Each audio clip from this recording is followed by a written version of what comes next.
नाशिक जिल्ह्यात लहरी हवामानाचा फटका हा टरबूज उत्पादकांना देखील बसला आहे।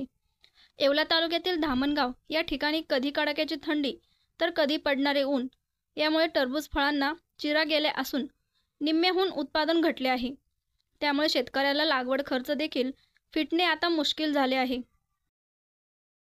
नमस्कार, माझं नाव रामेश्वर वाळुंज, राहणार धामणगाव, तालुका येवला।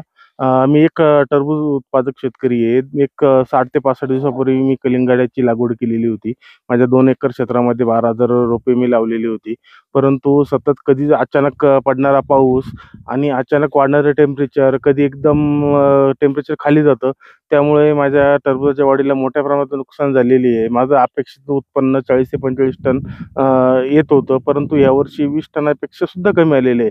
आणि जो एक नंबर माल जो मार्केटला चालतो तो एक 16-17 टनच निघालेला आहे। माझा एकूण खर्च जवळपास 1,35,000 रुपये माझा खर्च झालेला होता। माझा खर्च पण फिटलेला नाही आहे। वातावरणामुळं मोठ्या प्रमाणात बुरशीजन्य आजार, तसेच वेलींना तडे जाणे, अशा अनेक समस्यांना तोंड द्यावं लागलं।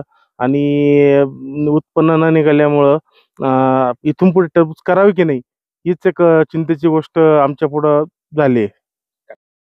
साईज्योती मूळव्याध हॉस्पिटल, मूळव्याध, भगंदर, फिशरवर आयुर्वेदिक औषधोपचार, क्षारसूत्र इंजेक्शन व व्हेसल सीलर जर्मनी लेझर मशीनद्वारे उपचार, डे केअर सेंटर, ॲडमिट राहण्याची गरज नाही, मेडिक्लेमची व्यवस्था, स्त्री रुग्णांसाठी स्त्रीरोग तज्ज्ञ, ठिकाण धारणगाव रोड, कोपरगाव, संपर्क डॉक्टर तुषार गलांडे, डॉक्टर काजल गलांडे।